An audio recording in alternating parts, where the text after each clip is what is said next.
بالله من الشيطان الرجيم. بسم الله الرحمن الرحيم. الحمد لله رب العالمين، والصلاة والسلام على أشرف الأنبياء والمرسلين وعلى آله وصحبه وتابعين له بإحسان إلى يوم الدين. أنا أقف الله أبا في أقفتوسي وني أدوكفو إكاتي الله كما با أسواجه دا أنبوى محمد sallallahu alayhi wa sallam àti àwọn ará ilé rẹ̀ àti àwọn sàhábà rẹ̀ àti gbogbo àwa tí a bá ń tẹ̀lé ànábì tí tó fi máa di ọjọ́ ẹ̀san. ntí ó yàgá bí àkórí táfìbára sọ̀rọ̀ lónìí òun náà ni fadlul ashril awail min dhil hijja, ọlá tí ń bẹ fún àwọn ọjọ́ mẹ́wàá tó bẹ̀rẹ̀ oṣù dhil hijja. kí ni àwọn ọlá náà? àwọn àlàyé lórí agbára ọlọ́run ọba àlekíọlá àti bọ́lọ́run ṣe àjùlọ láàrin dídẹ̀dá rẹ̀ fẹ́pọ̀ sí àjùlọ àwọn ẹ̀dá kan lórí àwọn ẹ̀dá kan àti agbára tí ọlọ́run ọba sì ti máa ń fi ẹ̀sà lórí àwọn ẹ̀dá. ẹ̀rí tí ọlọ́run ọba àlekíọlá ó dẹ̀dá, ó dá sánmà méje, ọlọ́run fi sánmà ẹlẹ́ẹ̀keje ó fi ṣe àjùlọ, ó ṣẹ̀ṣà rẹ̀ láàrin àwọn sánmà. ọlọ́run ọba àlekíọlá ó dá àlùjánnà, ó fi aljanna firdaus ó fi sí ẹ̀sà lórí àwọn aljanna. ọlọ́run bá alikọ́lá ó dá màláíkà, ó fi màláíkà jibril alayhisalam àti mikael alayhisalam àti israfil alayhisalam ó fi wọ́n ṣe olórí àwọn màláíkà. ọlọ́run ṣà wọ́n lẹ́ṣà jùlọ. ọlọ́run dá wa mùmìní, ọlọ́run bá wá fi àwọn ànábì ọlọ́run ó fi wọ́n ṣe alájùlọ lórí àwa mùmìní. bákan náà ọlọ́run tún wá fi àwọn tí ọlọ́run gbé dìde tó fi ṣẹ́rán nínú àwọn ànábì, ọlọ́run fi wọ́n ṣe alájùlọ lórí àwọn ànábì. ọlọ́run bá alikọ́lá ó tún wá gbé àwọn tó yẹ pé wọ́n jẹ́ ulul azmi minar rusul, àwọn ẹni tó yẹ pé àwọn ni wọ́n jẹ́ tó ní èrò tó ga jùlọ, àwọn tó ń ní àdìọ́kàn tó ga jùlọ náà àwọn ànábì ọlọ́run fi wọ́n ṣe ẹ̀sà lórí àwọn òjíṣẹ́ yòókù. lẹ́yìn eléyìí ọlọ́run bá alikọ́lá tún wá yin àyè méjì nínú àwọn márààrún tá a sọ yìí, àwọn ulul azmi minar rusul. inú wọn ni ànábì wa Nuhu alayhi salam, anabi wa Ibrahim alayhi salam, anabi wa Musa alayhi salam, anabi wa Isa alayhi salam àti anabi wa Muhammad sallallahu alayhi wa sallam. gbogbo wa pátá ni ọlọ́run bá alikọ́lá ló sà lẹ́sà. ọlọ́run wa mú anabi wa Ibrahim alayhi salam àti anabi wa Muhammad alayhi salatu wa salam, ọlọ́run bá alikọ́lá ó sà wọ́n lẹ́sà, ó ṣe wọ́n láyò lórí àwọn márààrún yìí. bákan náà ọlọ́run bá alikọ́lá tún dá àwọn àyè nínú àwọn àyè tọ́lọ́ ń dá òní Mákà wà, ọlọ́run wa gbé Mákà lọ́lá ó sà lẹ́sà lórí àwọn àyè yòókù. ọlọ́run bá alikọ́lá dá oṣù, ó ṣe oṣù Ramadan ó ṣe lẹ́sà lórí gbogbo oṣù. ọlọ́run bá alikọ́lá dá àwọn ọjọ́, ó ṣe ọjọ́ Jímọ̀ ó ṣe ní ẹ̀sà lórí gbogbo àwọn ọjọ́. ọlọ́run dóoru, ó ṣe òru Laylatul Qadr ó ṣe ní ẹ̀sà lórí gbogbo àwọn òru. ọlọ́run dá ọjọ́ mẹ́wàá àkọ́kọ́ nínú Dhul Hijjah ó dẹ̀ sí ọjọ́ rẹ̀ náà ní ẹ̀sà, ajẹ́ pé gbígbọ́ngbọ́n ni fún ọlọ́run bá alikọ́lá. ẹ̀rí gbogbo ìṣẹ̀mí mùmínì pátá, gbogbo ẹ̀ pátá ni ó jẹ́ ìṣẹ̀mí alálùbáríkà tó sì kún fún ọ̀pọ̀lọpọ̀ oore. bákan náà àsìkò mùmínì ó kún fún ọ̀pọ̀lọpọ̀ oore àti àlùbáríkà pẹ̀lú. ọlọ́run bá alikọ́lá ó jẹ́ yé wa nínú Qur'an pé man ja'a bil hasanati falahu ashru amthaliha. ẹnikẹ́ni ẹni tó ń owó ọjọ́kùnrin ni ọjọ́bìnrin ni tó bá ti ṣe olóore kan, ọlọ́run bá alikọ́lá yóò fi ẹ̀san mẹ́wàá yóò fi rọ́pò fún irú ẹni bẹ́ẹ̀. ẹ̀rí nínú ìtumọ̀ ọ̀rọ̀ yìí ìdílé tó wá nínú hadith eléyìí tí Ibn Abbas tí ó gbà wá. ẹ̀rí nínú hadith náà òṣìṣẹ́ ọlọ́run kíkì àti ọlọ́run kó máa bá ojú yọ wáyé pé nínú ẹgbà wá ojú yọ wáyé pé òru kan tí mùmínì tó bá fi kírun fún ọlọ́run ọba ládàá mẹ́wàá ènìyàn yóò gbà ní ẹ̀san lórí iṣẹ́ lórí òru tó fi kírun fún ọlọ́run ọba yìí. eléyìí túmọ̀ sí pé ìrun kan ṣoṣo tí mùmínì bá kí yóò máa ṣe déédéé 50 ní ládàá. eléyìí àárín nínú Sahihu Bukhari àti Muslim. ẹ̀rí àwọn Ramadan tàwa gbà, ọlọ́run yóò san mùmínì lẹ́san tí ó ṣe déédéé pé yẹn gba ààwẹ̀ oṣù mẹ́wàá, látara pé nínú hadith àyà Quran tàbí fún ara rẹ̀ tó pé man ja'a bil hasana falahu ashru amthaliha. bákan náà ọjọ́ mẹ́fà eléyìí tó tẹ̀lé oṣù Ramadan nínú àwọn oṣù Shawwal tí ìbá fi mẹ́fà tí ìbá fi gbàwẹ̀ ń bẹ̀, ẹ̀san tó lọ́wọ́ san fún tọ̀hún ó ní ẹ̀san ẹni tó jẹ́ pé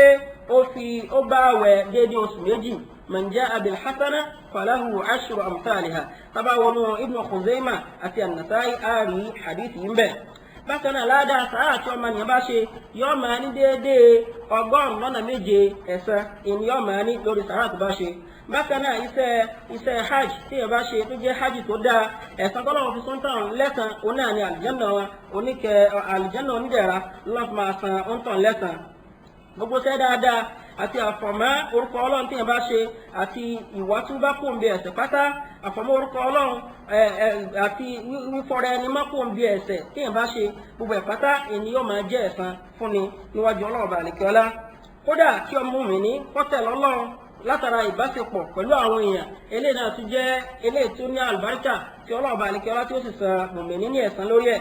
àsìkò tí mùmínì bá lò ní àwọn ọjọ́ 10 àkọ́kọ́ nínú oṣù Dhul-Hijjah àwọn àsìkò yìí yóò máa jẹ́ àsìkò alábàárìkà fẹ́pẹ́ ẹ̀san àdìpẹ̀lẹ̀ ẹ̀san ni ọlọ́run fi san mùmínì ní ẹ̀san. tọ́ba lọ wọnú Qur'an ọlọ́run balikiola ó fi àwọn ọjọ́ ìbúra ọlọ́run ní wa layalin 'ashr ọlọ́run balikiola ó lè búra pẹ̀lú tó bá wù nínú àwọn ẹ̀dá tó bá wù ọlọ́run abúra pẹ̀lú sánmà tó bá wù ọlọ́run abúra pẹ̀lú oòrùn tó bá wù ọlọ́run abúra pẹ̀lú òṣùpá tó bá wù ọlọ́run abúra pẹ̀lú ìràwọ̀ tó bá wù ọlọ́run àfi àtẹ́gùn búra bákan náà tó bá wù ọlọ́run abúra pẹ̀lú ààyè mímá gẹbi Mẹ́kà eléyìí fi ọ̀rá pé àwọn tí ọlọ́run bá fi ń búra yìí ó jẹ́ àwọn nǹkan tó tóbi níwájú ọlọ́run bá àlekèọlá ń fi ń yé wa pé àwọn nǹkan yẹn ó tóbi ṣùgbọ́n àwọn ọmọnìyàn eléyìí kò tọ́ fún àwa láti jẹ́ pé kí àwa ká tún máa fi àwọn nǹkan míì búra lẹ́yìn ọlọ́run bá àlekèọlá. ẹ̀rí nínú àbọ̀rọ̀ ń fi yé wa pa pé ẹ̀san tí ó máa bẹ fún ẹni tó bá dìde síjọ́sìn fún ọlọ́run ròyìn àwọn tí máa ń dìde lóru láti síjọ́sìn fún ọlọ́run pé kanu qalilan minal layli ma yahja'un ọlọ́run ní díẹ̀ nínú àsìkò wọn lóru ni wọ́n ti máa ń sùn tọ́lọ̀ fún wọn ti máa ń dìde fún ọlọ́run gbogbo eléyìí tó pọ̀ jù ní àsìkò wọn wa bil ashari hum yastaghfirun bákan náà òru wọn ti máa ń wá ọlọ́run ọba àlekèọlá ní aláforíjì ọlọ́run tó ròyìn wa nínú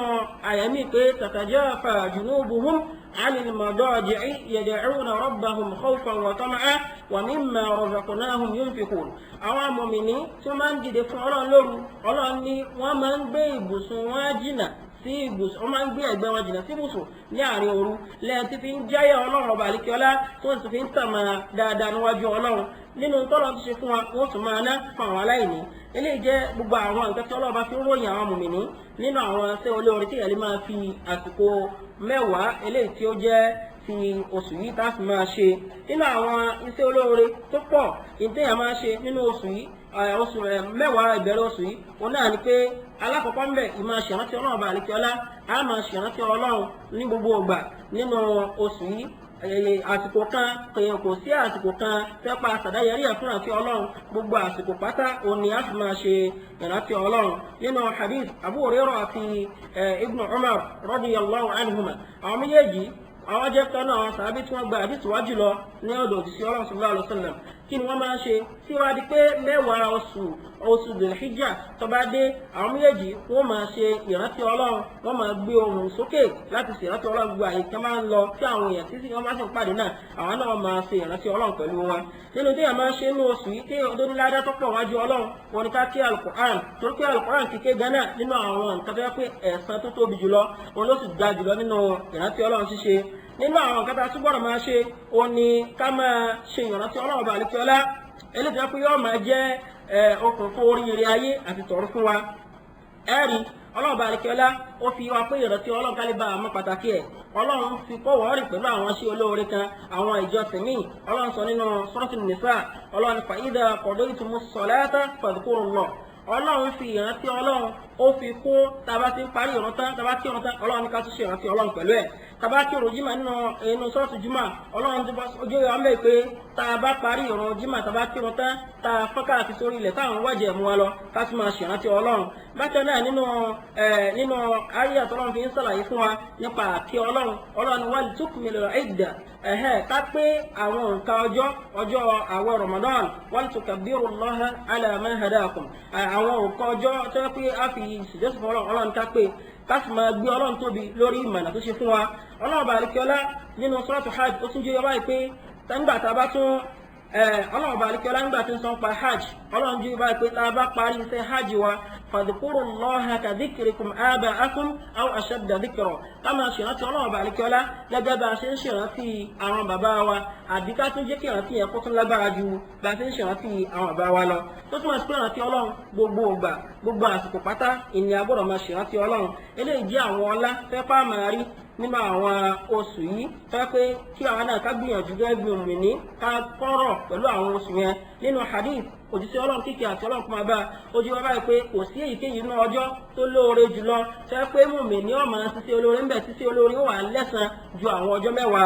ìbẹ̀rẹ̀ oṣù Dhul-Hijja yìí lọ àwọn sàbẹ̀ bẹ̀rẹ̀ báyìí pé àti pé ká ṣe jihad sójú ọ̀nà ọlọ́run ànábì bẹ́ẹ̀ ni àti kí wọ́n ṣe jihad sójú ọ̀nà ọlọ́run àyàfi arákùnrin kan tó jáde ńlé rẹ̀ fẹ́ pé ó wá sẹ́rí padà síjà kánà pẹ̀lú owó àti dúkìá rẹ̀ síjà àtẹ̀mí ẹ̀ síjà kan wà bá padà nínú rẹ̀ kí ọlọ́run kó fún wa ní àgbọ́yé ọ̀rọ̀ ju bí ẹni tó bá wa sọ kó ṣe sọ lọ kí ọlọ́run pé ó ṣe gbogbo alẹ́ tí a lè kọ́rọ̀ tá a lè kọ́rọ̀ àwọn ọjọ́ wọ̀nyí tá a sì lè ní ládá tó pọ̀ níbẹ̀ إنه ولي ذلك ومولاه سبحانك ربك رب العزة عما يصفون والسلام على المرسلين والحمد لله رب العالمين.